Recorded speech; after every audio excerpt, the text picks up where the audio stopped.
Hello, it's Amy, and I'm back again with the A. Edward Newton collection of books and manuscripts. And today we're taking a look at the introduction to part 3.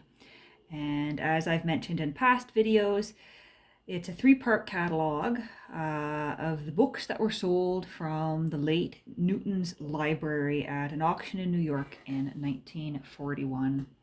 And so part 3, alphabetically organized. So part 3 is N to Z, sold on October 29th and 30th of 1941. So we open this up and we have the wonderful end papers of Newton in his library once again, as every volume does.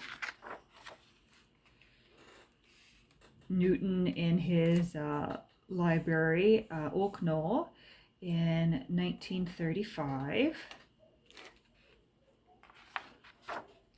And we will flip our way over to the introduction. So let's take a peek and see who has written the introduction for part 3. So this introduction is by Frederick Albert Pottle, professor of English at Yale University. I don't remember reading anything of Edward Newton's until the winter of 1919 to 20.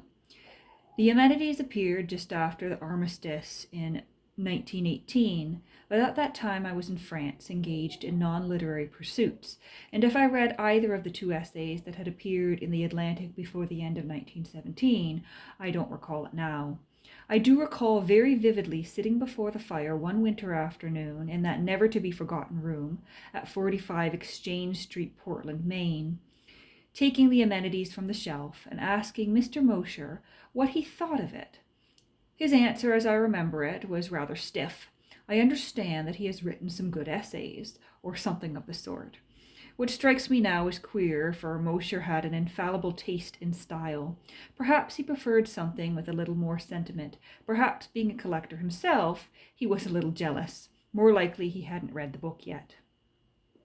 At any rate, what struck me first off in Newton was style, a power to make words fall as he wished them to, and then look as though they came there by accident. I have just reread a good part of the Amenities and a magnificent farce, and I am sure that the judgment I made more than 20 years ago was not mistaken. The best of the essays, to my mind, is not one of those on books or literary men, but 20, the account of the weeks he spent with a broken leg in the ward of St. Bartholomew's Hospital in London. Anyone who in these later days has allowed himself to adopt a patronizing tone towards Newton's abilities as a writer had better reread that essay and ask himself how many American essayists have handled the familiar style better. He said he got his ability in that direction by writing advertisements for electrical apparatus, and there may be something in it. I first set eyes on Newton on October 19th, 1926, when he read one of his essays at Yale. I have had to get out the Yale Daily News to find what the essay was, and even after reading the report, I can't bring any of it back.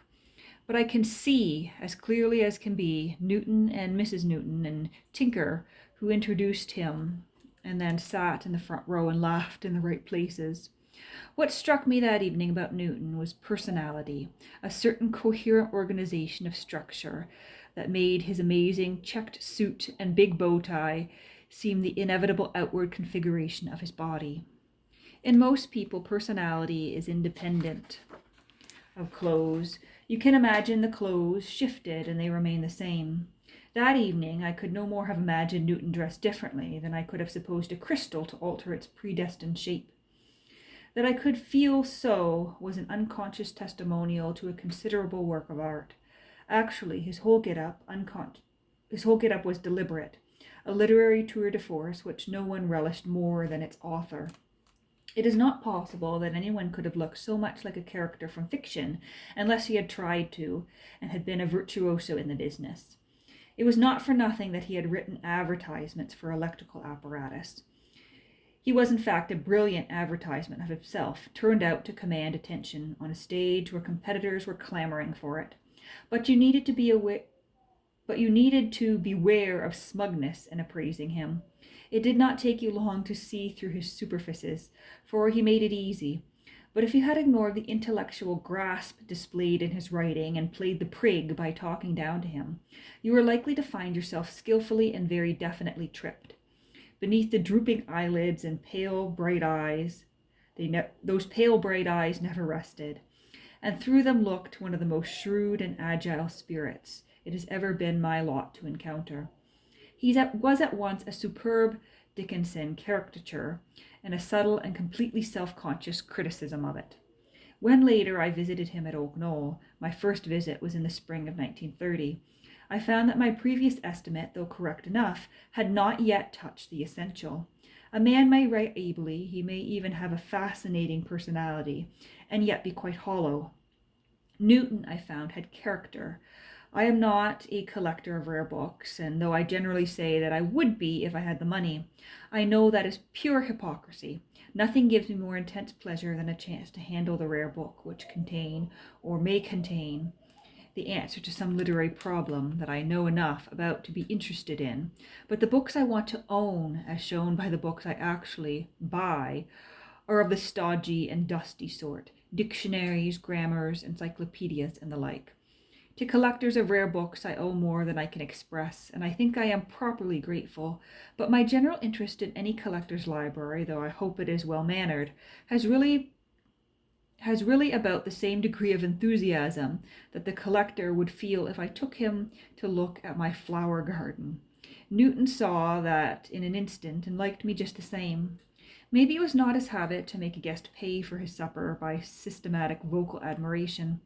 At any rate, though, I looked at a good many books first and last. They were mainly ones I myself asked to see. Oak Knoll, of course, was built around books, and one can't think of Newton as being very far away from ranges of bookshelves filled with his own treasures.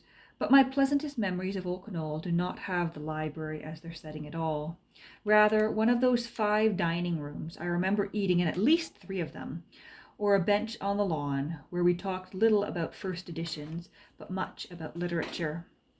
He used to lead me to my own problems and allow me to instruct him with regard to Boswell. I have no illusions about it. I was a young cub, and he was the courteous host, exquisitely tactful and forbearing. I say forbearing, for I do not think he was naturally complacent. I liked him for remembering the difference in our ages. He always spoke to me as an older man to a younger, and always kindly and wisely. I loved him when I found our talks of books invariably ended in talks of men. For it was men that Edward Newton was primarily interested in. Collecting books was his way of extending his opportunities of knowing interesting human beings. He loved gossip and scandal, but he was charitable and loyal, and though he sometimes gave way to tantrums, he never, so far as I could see, cherished spite or malice. In the last years, when he was suffering excruciating and almost constant pain, I found him as eager as ever to talk literature, and able, into the bargain, to crack jokes on his condition. I feel as though I had been riding bareback on a camel. They say that a gentleman is never ill. I am not a gentleman. I found him still throwing himself eagerly into his friendships when no one would have blamed him if he had withdrawn into the seclusion and lethargy of invalidism.